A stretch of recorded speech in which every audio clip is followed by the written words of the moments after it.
안녕하세요, 퐁세입니다. 오늘은 그동안 못했던 얘기를 좀 해보려고 하는데요. 앞에서 보셨겠지만 제가 임신을 했습니다. 좀 더 빨리 알려드리고 싶었는데 이제 안정기가 되어서 알려드리게 되었어요. 빨리 알려드리고 싶었던 이유가 제 채널 보시면 아시겠지만 여태까지 영상을 되게 꾸준히 올렸었거든요. 근데 임신을 하고 입덧 때문에 최근에 영상을 자주 올리지 못해서 항상 마음 한편이 불편했거든요. 근데 이제 입덧이 거의 끝나가는 것 같아서 5일패 행사만 끝나면 예전처럼 다꾸 영상도 자주 올릴 수 있도록 해볼게요.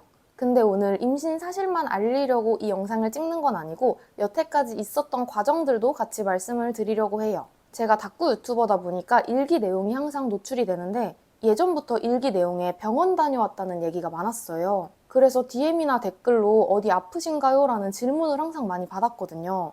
여태까지 난임센터를 다니면서 임신 준비를 했고요. 저는 시험관으로 임신을 하게 되었습니다. 어떻게 하다가 시험관까지 가게 되었냐면요. 남편이랑 저는 3년 전에 결혼을 했어요. 결혼하고 몇 달 후에 같이 가서 산전검사를 받았는데 남편 검사 결과도 제 검사 결과도 너무 좋았거든요. 그래서 당연히 자연임신이 쉽게 될 거라고 생각을 했어요.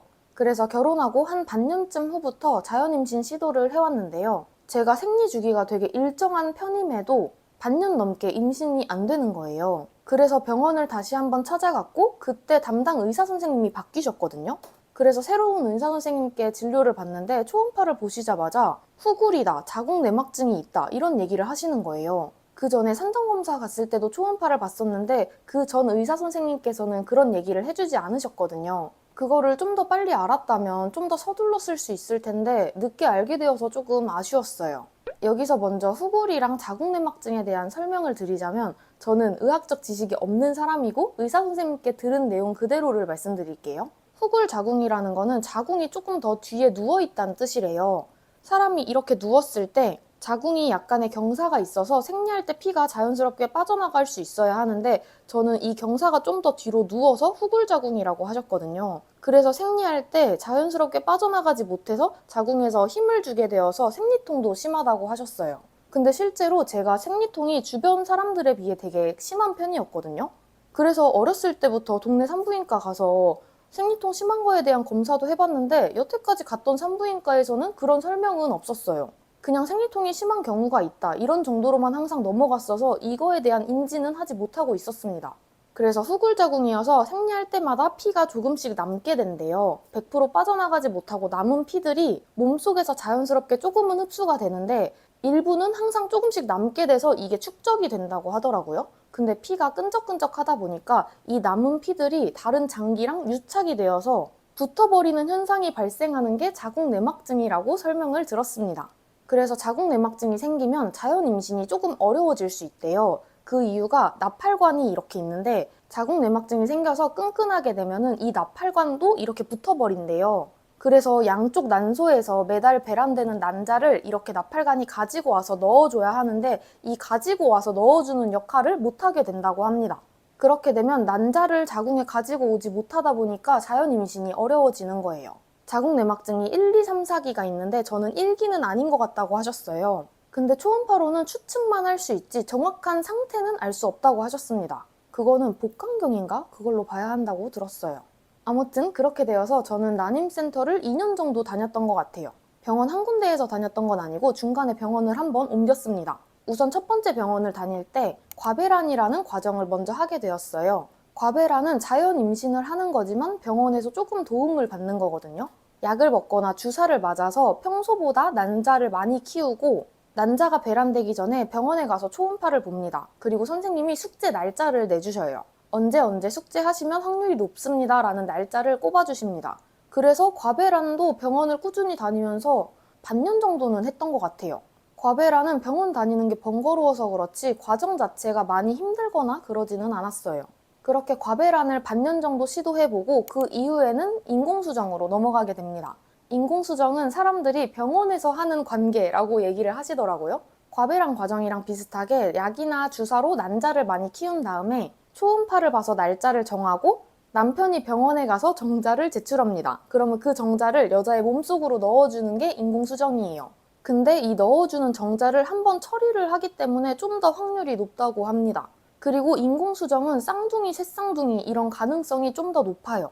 보통 과배란을 해서 난자를 여러 개를 키우는데 만약에 난자가 5개가 생겼어요. 근데 정자가 많이 들어왔는데 얘네가 다 성공을 하게 되면 5쌍둥이가 되는 거거든요. 제가 TV에서 봤던 5쌍둥이 낳으셨던 군인 부부 계셨는데 찾아보니까 그분들도 인공수정으로 임신을 하셨다고 하더라고요. 근데 저는 인공수정 할 때 그 정도인지는 몰랐거든요. 그렇게 막 5쌍둥이도 될 수 있는 확률이 있다고 했으면 저는 인공수정을 건너뛰고 바로 시험관으로 넘어갔을 것 같아요.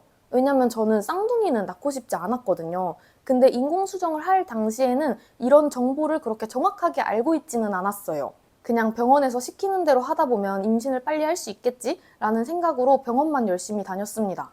그래서 첫 번째 다녔던 병원에서 인공수정을 1차를 했고요. 실패 후에 2차를 하려고 했는데 병원과 조금 맞지 않는 부분이 있었어요. 그 당시 임신 준비 기간이 이제 1년이 넘어가고 되게 스트레스도 많이 받고 힘들었었는데 담당 의사 선생님이 조금 말을 막 하는 분이셨거든요. 어떤 말을 들었는지는 얘기하고 싶지 않지만 조금 상처가 되는 말을 들어서 그것 때문에 옮기게 된 것도 있고 저는 한 달이라도 빨리 임신을 성공해서 스트레스를 받고 싶지 않은데 의사 선생님은 너무 여유가 있으시더라고요. 그 난임병원에 다녔던 다른 분들에 비해서 제가 나이가 조금 어리다는 이유로 어차피 나이도 어린데 뭐 급해요? 천천히 해요. 항상 이런 마인드이셨거든요. 그래서 인공수정 하려고 과배란을 했는데 의사 선생님이 보기에 그 기준이 안 되면 자꾸 그 다음 달로 미루는 거예요. 이번 달에 좀 아쉬우니까 그냥 다음 달에 하시죠. 이런 식으로 한 달 한 달 미루다 보니까 거기서 시간을 조금 많이 허비했던 것 같아요. 그래서 그때 이제 병원을 좀 더 큰 곳으로 옮기게 되었습니다. 난임병원은 두 계열사가 엄청 유명하더라고요. 그래서 두 계열사 중에 저희 집과 가까운 지점이 있는 곳으로 다녔어요. 가까운 곳이라고 해도 대중교통으로 혼자 가면 1시간 정도? 편도 1시간 정도 걸리는 거리였거든요. 그래서 왕복 2시간 거리를 정말 수십 번을 다녔습니다. 그래서 두 번째 병원으로 전원을 하게 되고 거기서 인공수정 2차를 했습니다. 인공수정 2차까지 실패를 하게 되고 그리고 나서 시험관으로 넘어가게 되었어요.